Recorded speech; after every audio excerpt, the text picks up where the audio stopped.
Pode colocar. Oitavo ano da tarde, pode colocar. Isso. Muito obrigado.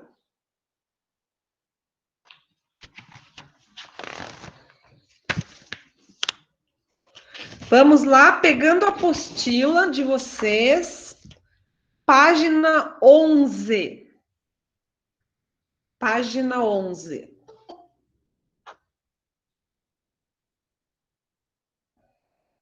Apostila, página 11, futurismo, tá? Aqui vocês têm um quadro, uma obra do Umberto Boccioni, e ele tem uma certa confusão nesse quadro, se vocês olharem bem, a gente percebe dois rostos ali, a gente percebe prédios vistos de cima, né? Lá embaixo uma rua, umas árvores, mas tudo um pouco meio que confuso, né?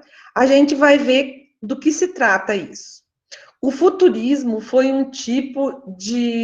foi idealizado pelo Filippo Marinetti, que era um escritor e criou o movimento por meio de um manifesto. Para ele, essa era uma forma de inserir a Itália na elite da arte moderna, porque ele acreditava que a Itália só tinha feito parte da elite na época do Renascimento, com os grandes pintores do Renascimento, como Leonardo da Vinci, Michelangelo, Donatello, Rafael. Então, ele queria que a arte italiana voltasse a ser elitizada novamente. E aí, ele, através do futurismo, ele começa a ter novas ideias. E as ideias dele eram as seguintes, ó. Uma forma de inserir a Itália aí nessa elite aí era contra tudo que fosse velho, contra toda a tradição artística da qual a Itália foi berço. Lembre-se dos importantes artistas do Renascimento, e ele era a favor das novidades que na época eram representadas pelas máquinas, pelo ruído e pela fumaça, que geravam. Mais tradicional que a Itália, impossível. A Itália é um povo extremamente tradicional. E o que ele estava pedindo aqui? Ele estava pedindo que a Itália saísse dessa tradição, dessa coisa que ainda estava muito enraizada lá no Renascimento, e que faz com que a Itália, porque a Itália foi um celeiro de grandes artistas na época do Renascimento, né?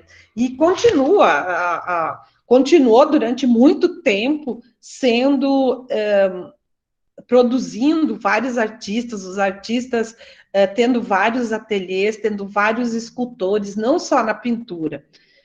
Mas ele queria o contrário. Marinetti foi a favor até mesmo da guerra. Olha só, gente. E apoiou o fascista italiano Benito Mussolini. Ele era um fascista. O Benito Mussolini fez horrores na Itália, né? Foi um ditador. Então, quando surge o futurismo e quando ele surge com os trabalhos dele, as pessoas tinham um certo pé atrás, porque ele falava também em fascismo. E isso era uma coisa que não era boa, que o fascismo não foi bom para a Itália. Nenhuma ditadura é boa para nenhum país, para nenhum tipo de país. E a Itália entra nesse round aí de países que tiveram um ditador como Benito Mussolini, que era um fascista. Os futuristas foram muito influenciados pelos cubistas. Também apresentavam as imagens estilhaçadas. Vejam que a palavrinha estilhaçada está entre aspas. Significa estilhaçado, significa quando um vidro ou um espelho é quebrado e ficam aqueles pedaços grandes. Então, isso que eles querem dizer, que a imagem é estilhaçada, em pedaços, tá? Mas acrescentaram movimentos a elas. como se a velocidade dos carros e a dinâmica acelerada da vida moderna aparecessem nas telas. As ideias de Marinetti foram apreciadas por muitos artistas, entre eles Umberto Boccioni. Observando a obra Visões Simultâneas, podemos compreender uma das premissas do futurismo. Múltiplas ações. Quem é Bezin? Bernardo. É o Bernardo. Ah, tá.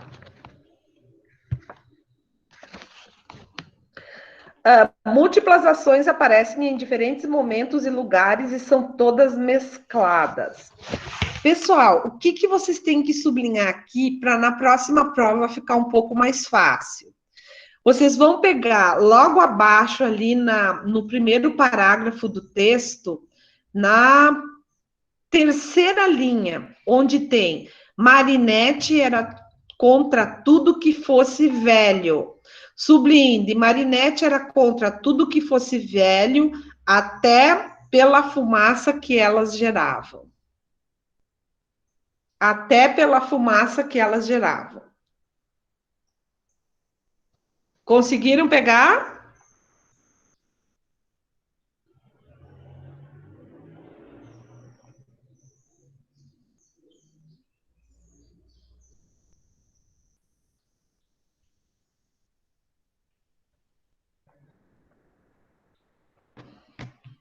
Página 11, Larissa. Página 11. Aí você sublinha na terceira linha, onde começa Marinetti era contra tudo que fosse velho, até pelo ruído e pela fumaça que elas geravam. Deu, Luciano? Aham. Tá. No próximo parágrafo, sublinhe na segunda linha. Na segunda linha. Mas acrescentaram um movimento a elas, como se a velocidade dos carros e a dinâmica acelerada da vida moderna aparecessem nas telas. Sublinhem isso aí. Ali no dicionário vocês têm a definição do que seria um manifesto, tá? O que seria um manifesto? Declaração pública, normalmente feita por escrito, em que os artistas expressam uma espécie de programa do seu trabalho. Eles vão expor para as pessoas, para a sociedade, através de jornais e revistas, todas as ideias que eles têm a partir daquele momento que eles estão lançando um movimento novo. Tá? Então, quando cada movimento surge, aparece um manifesto. O Emanuel já não tinha entrado? O Emanuel tá na sala, pessoal? Eu não sei, talvez a conta dele tenha duplicado. Pois é. Meio estranho. Bom, vamos ver, Só né, tem um? do que se trata. Vamos lá. Gente, virem a página. Na página seguinte, vocês têm o abstracionismo. O que acontece com o abstracionismo? Os artistas não queriam mais utilizar a forma figurativa. Eles acreditavam que as cores falavam por si só, por elas mesmas. Então, que não se precisava utilizar nenhum tipo de forma para que as pessoas entendessem o que eles queriam expressar. Aí, aqui na apostila, vocês têm um quadro do Vassily Kandinsky. E eu quero que vocês sejam bem sinceros comigo. Vocês entendem o que tem nesse quadro? Só através de cores? Não. Eu também não, Pedro. Eu também não. Sim, entendo. Tu entende, Luciano? O que tu entende Eu daquele entendo. quadro? O que tu entende? Então explica para nós. Eu não Ele estou te tava ouvindo, chapado. Luciano. Teu microfone não tá bom. Arruma o teu microfone. Acho que o teu microfone está com problema. Tenta falar de ele novo. normal, professora. O que, Ana? Eu estou escutando ele falar normal. Mas eu não. Para mim sai tudo cortado. Tu eu escutei normal, normal. Mas ele não. Ou escreve no chat, Luciano, se tu queres. Tu consegue, Larissa? Pois é. Eu, assim, ó, eu vejo assim, ao analisar. Pois é, exatamente. Diz ali que aparece um violino, né? E eu Pois tava é. até agora procurando esse violino e não tô achando.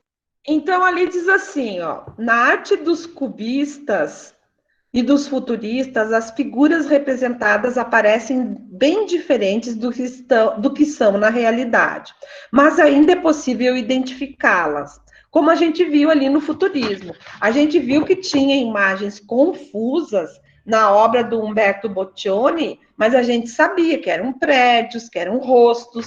Agora aqui, olhando, a gente não consegue identificar exatamente o que é. A gente pode até imaginar, né? Assim, mas fica complicado, né? Então, aqui diz assim, ó. Podemos ver o violino de Braque, os prédios e as feições dos personagens de Boccioni, naquele lá na outra página. Agora, experimente agora identificar algo do mundo real na obra do Vassily Kandinsky. Impossível, né? O artista não nos dá nenhuma pista do que está retratando. O que vemos são puramente formas e cores. Ele foi um ícone da arte abstrata, que, ao contrário da arte figurativa, não representa nada de concreto. E suas obras são algo semelhantes à música erudita, que apenas escutamos e sentimos sem buscar uma narrativa. O que vocês vão sublinhar para vocês conseguirem entender o abstracionismo? Deixa eu contar as linhas. 1, 2, 3. Na quarta linha, o artista não nos dá nenhuma pista do que está retratando. O que vemos são puramente formas e cores. Ele foi um ícone da arte abstrata, que, ao contrário da arte figurativa, não representa nada de concreto. Tá? Conseguiram sublinhar? Ou querem que eu repita?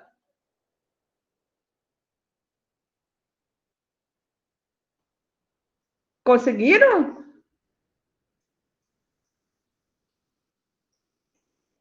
Sim, posso sim. Larissa, tu vais na quarta linha, onde tem, depois de possível, né, tem um ponto de interrogação. Tu vais começar ali. O artista não nos dá nenhuma pista do que está retratando. O que vemos são puramente formas e cores. Ele foi um ícone da arte abstrata, que, ao contrário da arte figurativa, não representa nada de concreto. Conseguisse pegar, Larissa? Tá, beleza. Então, gente, ali naquele quadro, a gente vê assim, ó, quando eu olho assim pela primeira vez, sabe o que me dá a sensação? Talvez para vocês não, mas para mim foi a sensação que passou. Sabe quando dá um vento muito forte e que tem muitas folhas e objetos no chão e aquilo levanta tudo? Para mim parece isso. Não é? Não parece? Vocês não acham isso? Essa do Kandinsky? Para mim parece isso. Sabe quando dá um vento assim que ergue toda aquela sujeira no chão e parece que ergueu todas essas cores aí que estavam no chão. Essa sensação que me dá, tá? Porque se vocês perceberem a ótica dele é de cima para baixo, ó. As partes maiores estão aqui em cima. E aí, quando vai indo para o canto esquerdo do quadro, vão diminuindo. Tá? Vão diminuindo. Aí ali vocês têm um cubinho que vocês já conhecem, que é o cubo mágico. Todos vocês conhecem. É quase que impossível alguém que não conheça esse cubo mágico. Tem alguém na sala que não conhece? Não, né? Todo mundo conhece. Então vamos lá. Pois é, todo mundo conhece. Aham, isso mesmo. Gente, ali tem feras, cubinhos e uma jogada de marketing. Você se lembra da origem do termo impressionismo, que dá nome a um movimento importante da história da arte? Essa palavra foi usada pela primeira vez por um crítico de arte para debochar do trabalho de alguns artistas do período. Na arte, esse mesmo tipo de situação aconteceu mais vezes. Por exemplo, o termo fauvismo. Está escrito fauvismo, mas se diz fauvismo, tá? Por exemplo, o termo fauvismo surgiu porque o crítico Louis Vosselet disse que as pinturas de Matisse e outros artistas do movimento eram o trabalho de feras. Fauve, em francês, no mau sentido. Fauve é fera, em francês, tá? Então, o que vocês vão sublinhar? Na primeira parte ali, na segunda linha. É sobre o impressionismo que a gente está falando. Essa palavra foi usada pela primeira vez por um crítico de arte para debochar do trabalho de alguns artistas do período. Sublinharam? Sim. Tá? Depois pule na linha de baixo. O termo fauvismo está escrito, fauvismo, surgiu porque o crítico Louis Vosselet disse que as pinturas de Matisse e outros artistas do movimento eram um trabalho de feras, até feras. Agora, o cubismo, da onde que surgiu a palavra? Ó. Já a palavra cubismo, criada pelo próprio Matisse, como uma brincadeira, ele disse que as pinturas de Braque pareciam feitas de cubinhos. Os cubistas estavam interessados em explorar a bidimensionalidade da tela, mostrando um mesmo objeto de diversos ângulos. Então, vocês vão sublinhar na primeira linha, a palavra cubismo foi criada pelo próprio Matisse, e na linha de baixo, ele disse que as pinturas de Braque pareciam feitas de cubinhos. Para vocês saberem de onde veio a palavra cubismo. Agora, o próximo termo é pós-impressionismo. Vocês vão ver da onde e como é que surgiu. Por sua vez, o termo pós-impressionista foi usado primeiramente pelo curador britânico Roger Fry. Em 1910, ele iria organizar uma exposição com obras de Van Gogh, de Paul Gauguin, de Georges Seurat e de Paul Cézanne. Mas os trabalhos desses artistas não tinham muito em comum. E o curador estava com dificuldades de criar um título para agrupá-los. Além disso, os artistas não eram conhecidos e dificilmente atrairiam o público. Vejam bem que interessante, né? Na época, ele achou que Van Gogh não interessaria ao público. Gauguin também não, Seurat também não e Cézanne também não. São os maiores impressionistas e pós-impressionistas, né? Veja bem, o que vocês vão sublinhar? Primeira linha, o termo pós-impressionista foi usado primeiramente pelo curador britânico Roger Fry. Tá? Daí, pula uma linha, na linha de baixo. O trabalho desses artistas não tinha muito em comum, e o curador estava com dificuldades de criar um título para agrupá-los. Então, o que ele fez? Eles tinham sido do impressionismo. Ele só colocou a palavra pós na frente e um hífen. Pós, hífen, impressionismo. Então, o Van Gogh pós-impressionista. O Van Gogh não foi, realmente ele não foi, ele só foi pós-impressionista. Ele não foi impressionista. O Seurat, agora o Cézanne foi, tá? Cézanne foi impressionista e pós-impressionista. Então, aqui vocês têm todos eles como pós-impressionistas. Então, foi só um termo que ele criou, que ele não sabia como é que ele ia definir aqueles artistas, tá? Ali embaixo do cubinho mágico, perceba que quando observamos um cubo reproduzido em um suporte bidimensional, como a folha desse livro, o enxergamos apenas de um ponto de vista. Das 6 faces que o objeto tem, vemos apenas 3. Isso não acontecia nas pinturas cubistas. Elas representavam as várias faces de um mesmo objeto, mas desdobradas na tela.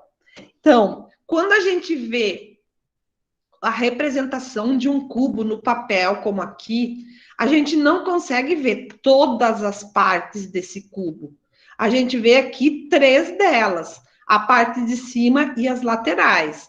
A de baixo e as outras laterais a gente não consegue enxergar, né?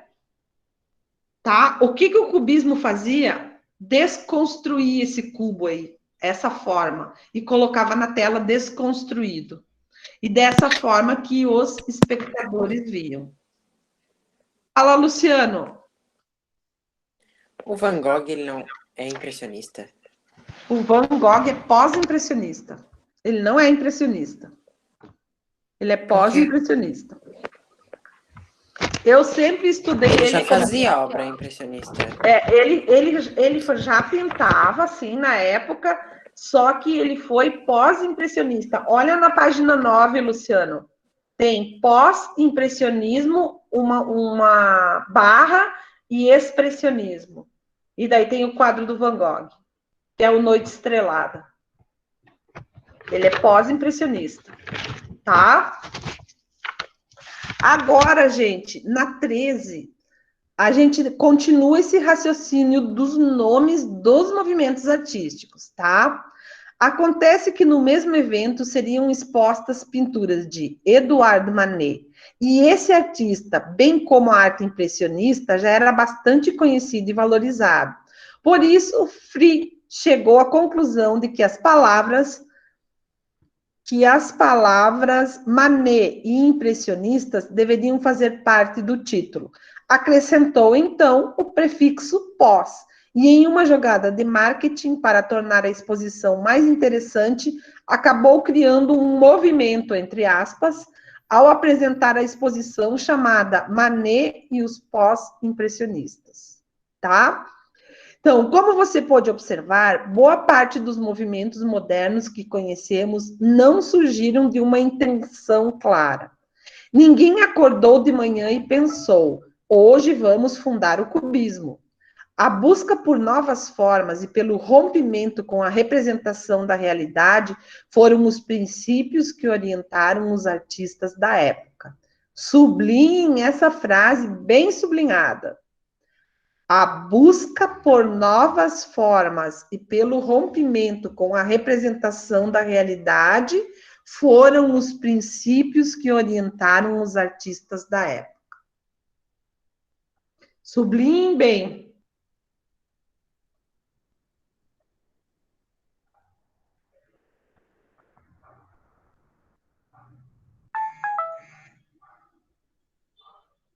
Só um pouquinho, gente, tá? Tô respondendo aqui um desesperado que não consegue responder a prova.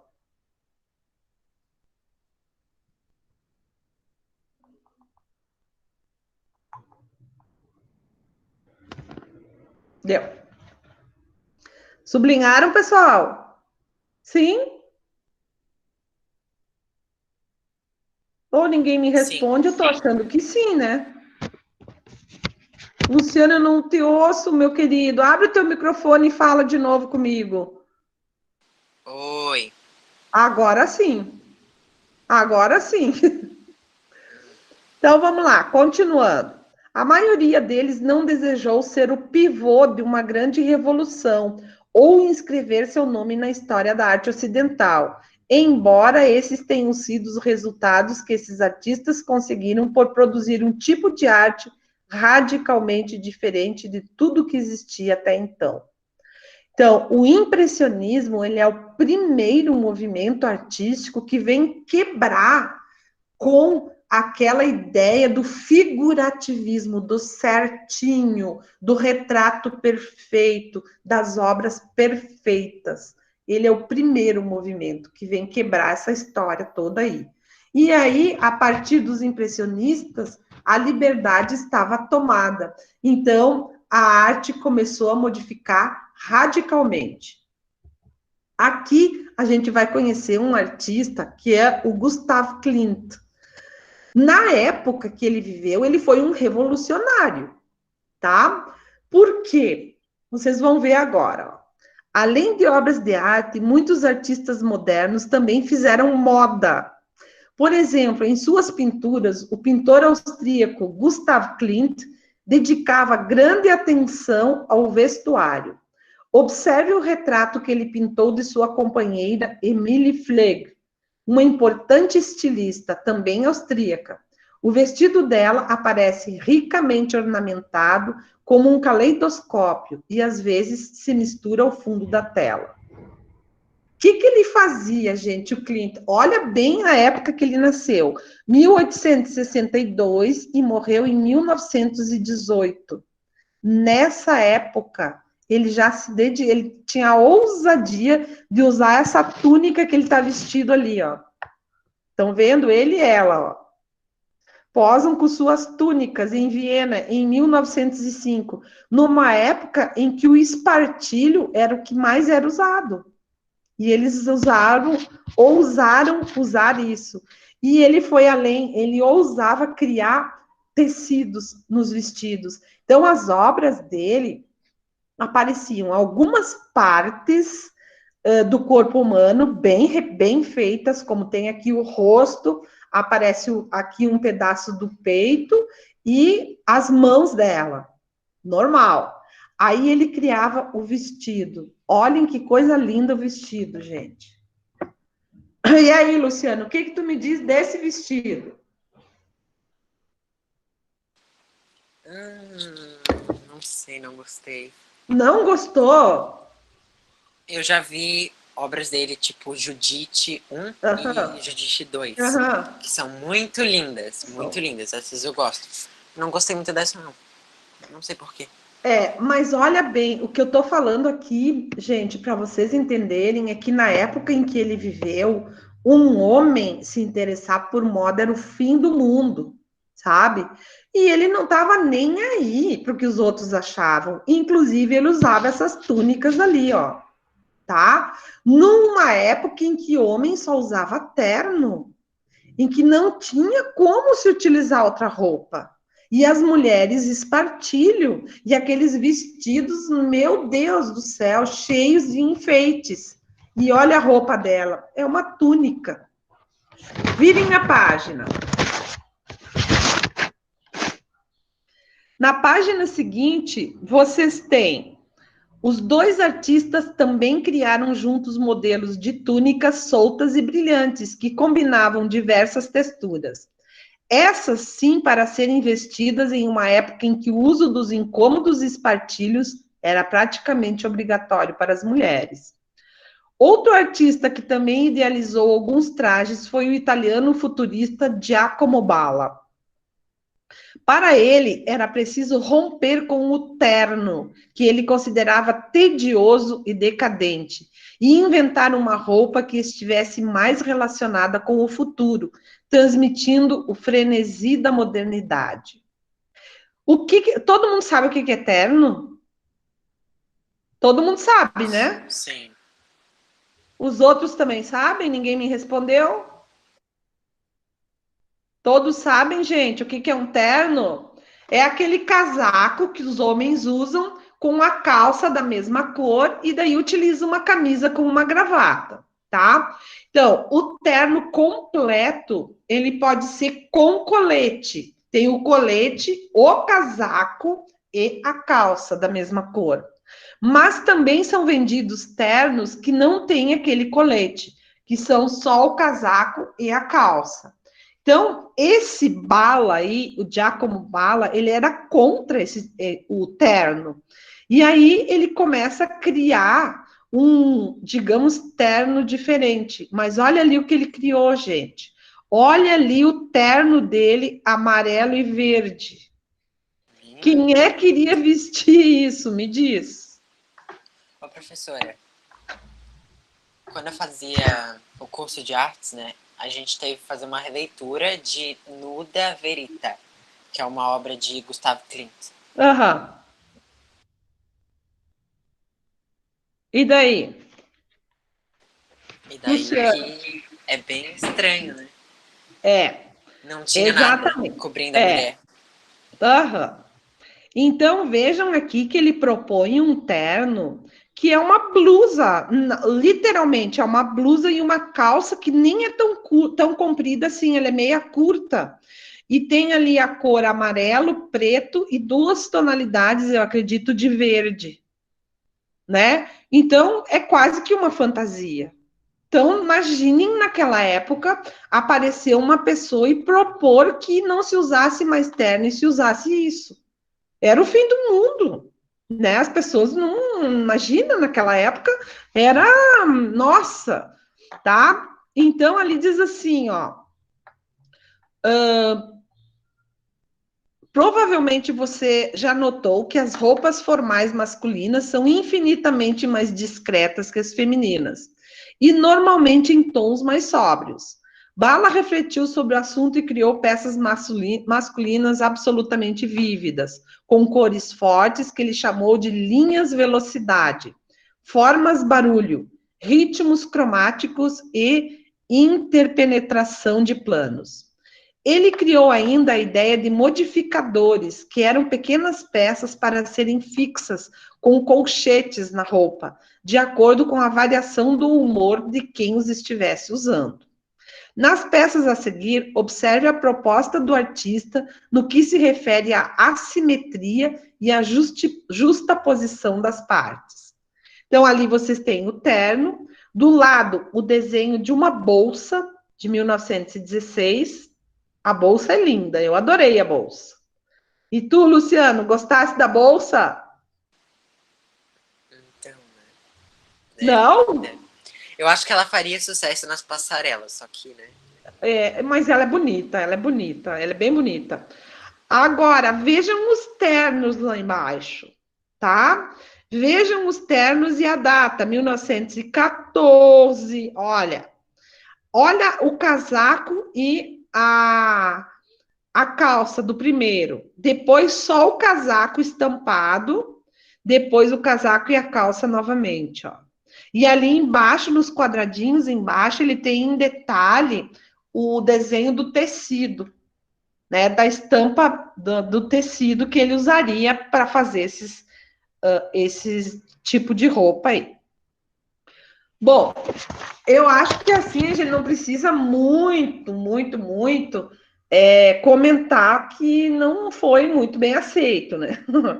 Não foi uma coisa assim que as pessoas se apaixonassem por essas roupas, tá? Mas uma tentativa de modernizar. E também, gente, aqui começa aos homens também terem o direito e o prazer de desenhar roupas, tanto masculinas quanto femininas, né? Como acessórios, aqui ele já começa a colocar os acessórios, né? E aí começa aqui o início da indústria, que é o que mais vende atualmente, porque assim, ó, a Chanel, a Dior, essas grandes marcas de roupas de alta costura, o que elas mais vendem são os acessórios que elas utilizam, então os brincos, as pulseiras, os cintos, as bolsas, os sapatos, e também a perfumaria, os perfumes que eles lançam, né? Que são famosíssimos. Digamos que cada temporada eles lançam um perfume novo, né? Então, também é porque é mais acessível mais acessível entre aspas, né? Para as pessoas comprarem, tá? Acessível. É acessível entre aspas, porque um bom perfume não é acessível. Um bom perfume hoje por menos de 300 nem pensar, né? Então, aqui surge o início do marketing e do desenvolvimento dos acessórios que vão virar aí moda, e, enfim, que depois vão revolucionar a moda. Mas em termos, se eu tiver que dizer para vocês assim, alguém usou as roupas dele? Não, tá? E tanto que vocês nem nunca ouviram falar dele, né? Se fala dele no sentido de que ele fez uma tentativa de se fazer conhecido e inovador, mas não que ele tenha feito sucesso, tá? Isso ele não fez, né? Isso depois é bem mais tarde daí, a evolução, tá? Pessoal, até aqui alguma dúvida? Sim ou não? Não. Não? Tá. Então vamos lá que eu vou apresentar para vocês uma coisa agora, tá? Alguém deixa o microfone aberto que eu vou apresentar para vocês.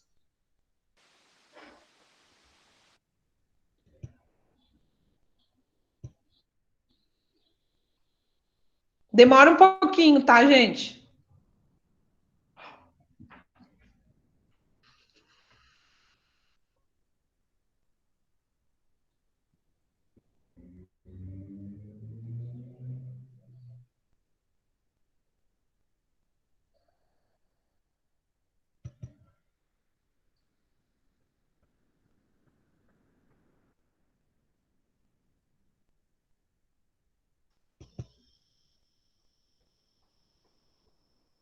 Tá aparecendo.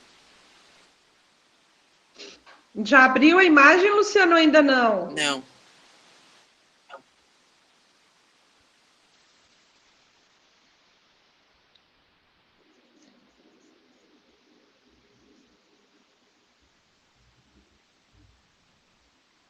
E agora?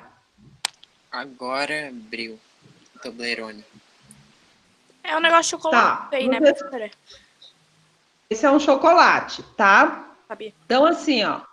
Isso aqui, porque a gente vai trabalhar uma propaganda. Então, o que eu vou mostrar primeiro para vocês? São as mensagens subliminares, ó. Nessa propaganda tem uma mensagem subliminar. Vocês conseguem saber qual é? Um urso na montanha? O urso na montanha, tá?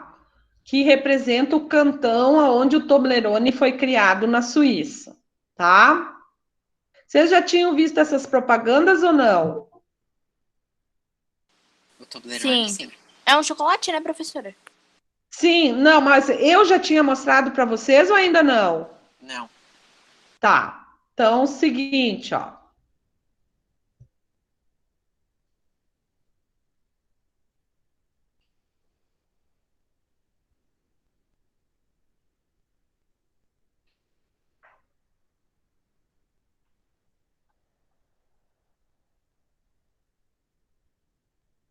Aqui é quando a agência publicitária se aproveita de um espaço urbano já existente. Então, é a faixa do pedestre, foi pintada de amarelo, e aqui eles só pintaram a embalagem das batatas fritas do McDonald's.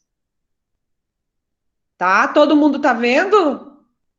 Sim. Nossa, a professora tem um sotaque britânico. Beleza. Que bom. Se Deus quiser, eu vou morar lá. Bom, aqui vou mostrar outro, ó. Também um aproveitamento de espaço urbano, tá? Então, esse banco já existia na rua. O que a empresa fez? Só colou esse adesivo, ó, e aproveitou o banco. Já dá vontade de Não comer. precisou frase nenhuma, não precisou nada. A imagem por si só fala. Nossa, se eu ver Tá? esse banco na rua, eu como. É, né? Tão bom, eu também gosto. Bom, aqui tem outra, ó, que também é um aproveitamento de espaço.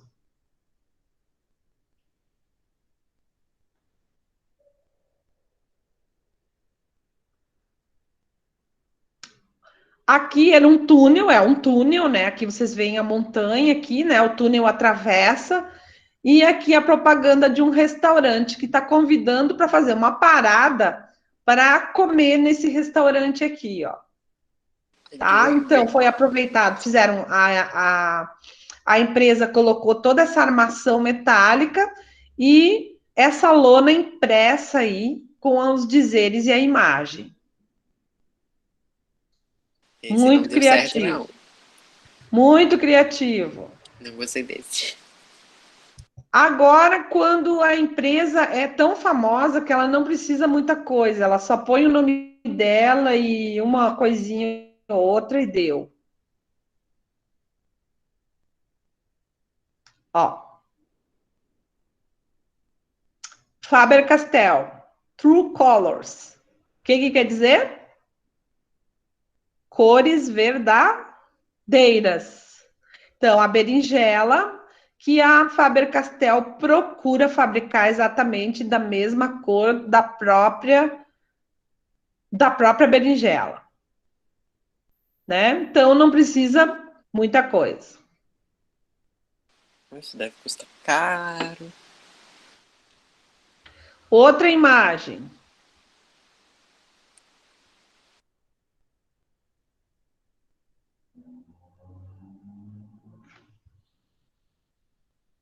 Essa é da Lego. Não aparece em nenhum momento aqui as peças do Lego. Uma miniaturinha ali que a gente mal enxerga, mas aparece sim a projeção da imagem, ó. E o nome da fábrica, só. Não precisa mais nada. Eu acho que se tirasse o nome da marca ia ficar melhor. Pois e agora? Agora eu vou mostrar uma que tem uma mensagem subliminar, que é bem legal também. É sacanagem, mas é legal.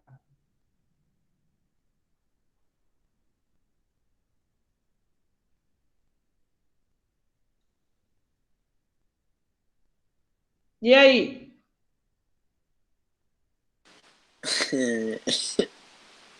São duas garrafas viradas. Né? Isso aqui é o pescoço da garrafa e aqui o pescoço da garrafa. Obviamente que um bom desenhista observa tudo e vai ver que elas colocadas dessa forma, elas vão dar esse formato peculiar aí que vocês conhecem. Ó. Que bom que eu não sou desenhista, não entendi. E aqui a frasezinha bem intencional, né? Bota um zero. Ai, meu Deus. Tá? Então, vocês veem que também é uma mensagem subliminar da Heineken, né? Que são marcas de cervejas famosas. Aqui aqui a utilização de quando as agências utilizam imagens de artistas para fazer a sua propaganda, já existentes, né?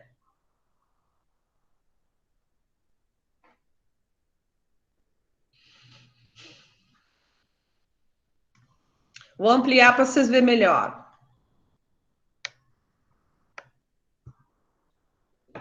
Olha, ó. Só que me diz uma coisa, a Larissa Souza que está aí. Larissa, olha os olhos da Mona Lisa, é o mesmo ou tem uma maquiagenzinha ali? Tem um pouquinho. Mas eu não entendi. Ah, tá, por causa da Lisa. Lisa Cola. Lisa Cola. Olha só, tem uma maquiagenzinha. Vejam que os olhos não é o dela, né? Da própria Mona Lisa. Deu pra perceber, né? O fundo também foi trocado, uma certa tonalidadezinha aqui no cabelo, ó, também, né? E ali a latinha na mão dela, tá? Vou mostrar mais porque ela é uma das imagens mais usadas aí, ó.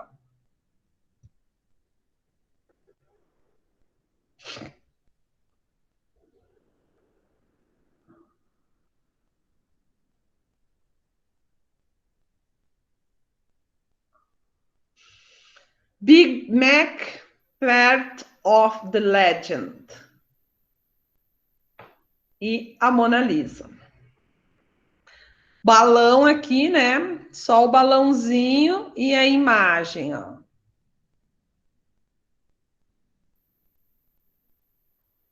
Deram uma clareada no olho dela. É. Agora, essa aqui que é muito legal, ó. Essa é bem legal.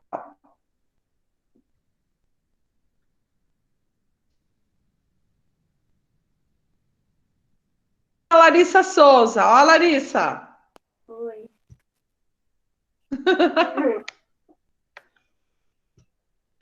A Mona Lisa com uma peruca, uma boquinha um pouquinho diferente, uma mão ou um dedo gigantesco, com unha longa, ó, e tramando fantasia. Compre as melhores fantasias. Meu Deus, ela me lembra muito alguém. Parece a Grace Vanderwall. Vocês não sabem E quem é. agora, gente, aqui, ó, a Mona Lisa com os cabelos revoltos, vocês vão ver.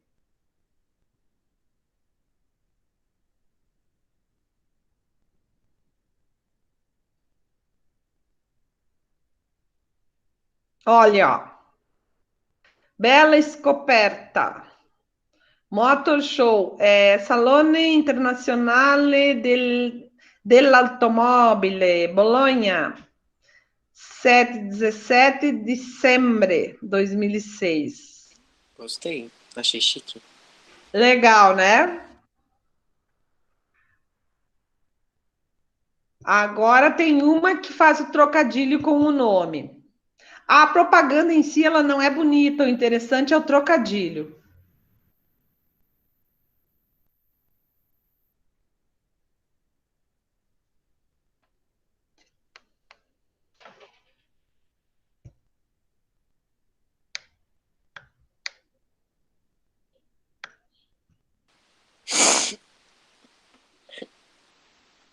Ó, Chapinha São Leonardo, então está fazendo propaganda do aparelho de chapinha ali, né?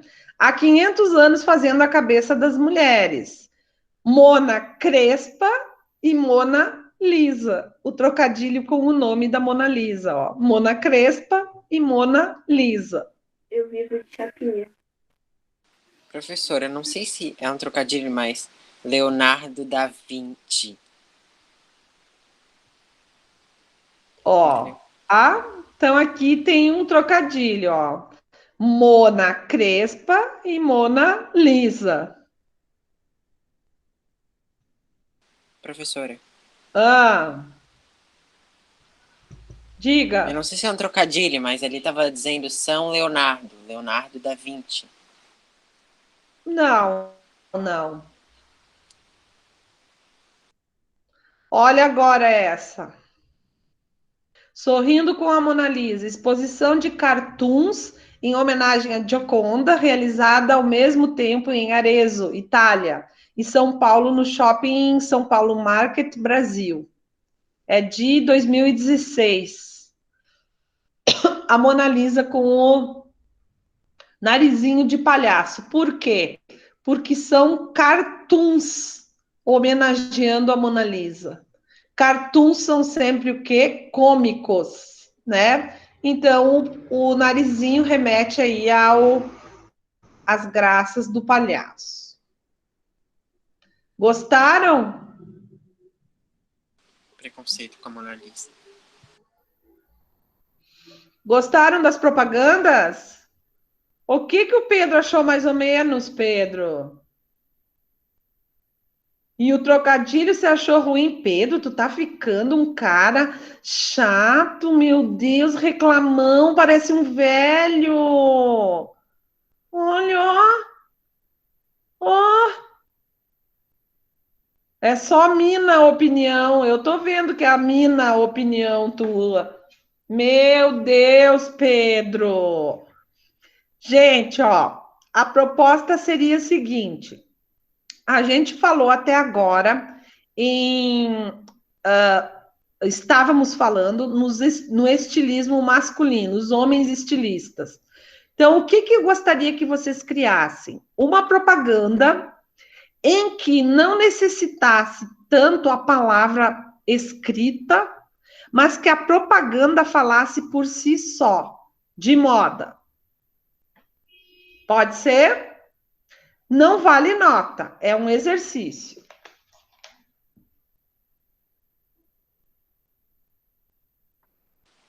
Ninguém respondeu. Aham, legal. Quem é que disse não que eu ouvi?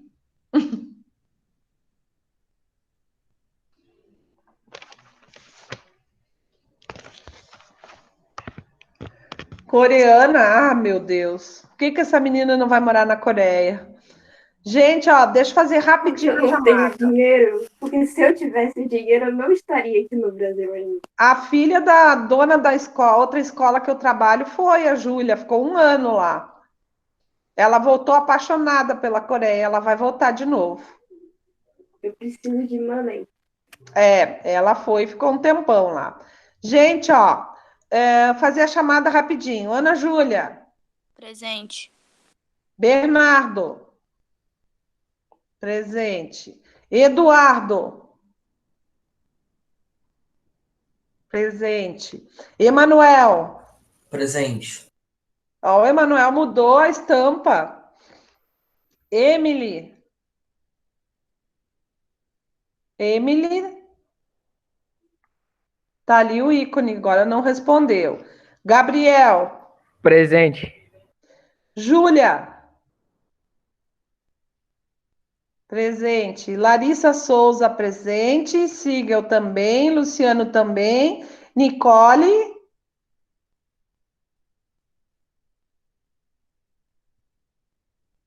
Nicole não respondeu. Presente. Responde no chat. Tá. E Pedro Jordão. Então não faltou ninguém, né? Professora, Ah, não pode colocar palavra? não pode colocar palavra. A imagem tem que falar por si só. E a marca que vocês forem colocar, vocês podem criar ou utilizar uma que já exista.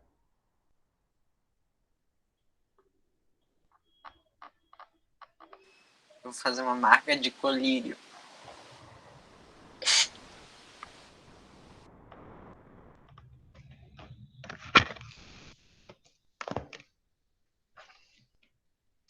Quando alguém já tiver algum desenho aí, o que vai ser difícil, porque a aula já está quase terminando, eu queria ver.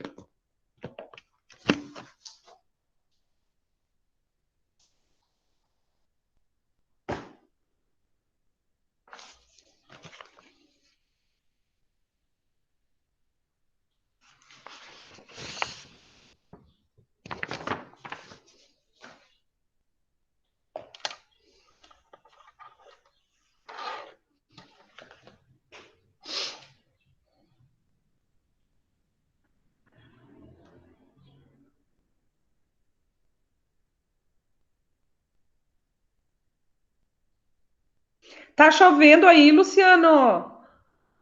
Não. Aqui tá começando a chover.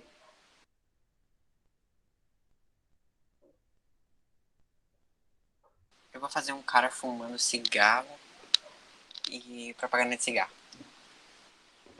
Nem tem mais propaganda de cigarro. Eu vou fazer uma histórica.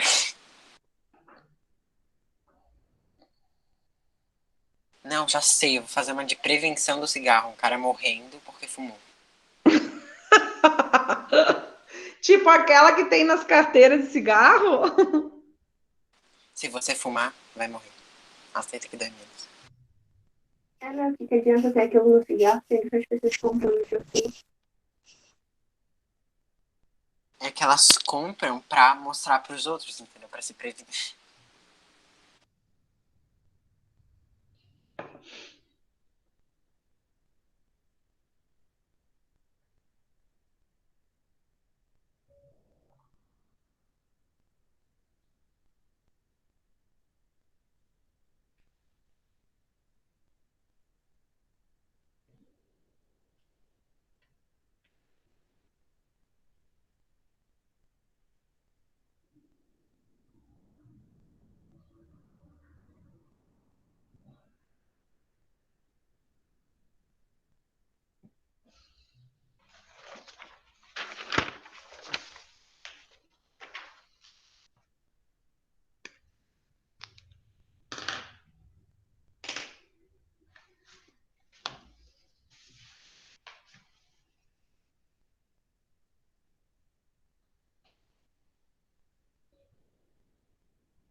É verdade, Larissa.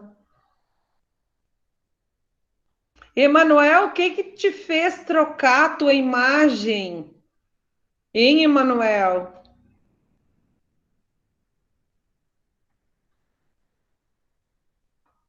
Nem tá me ouvindo, ele já deve ter saído. Ah, porque tu acha legal, beleza.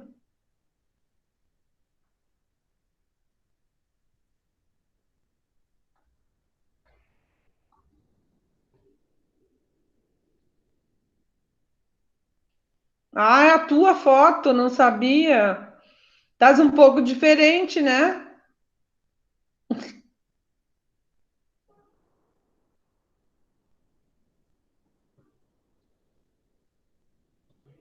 Pedi para o meu pai parar, não entendi, Bernardo.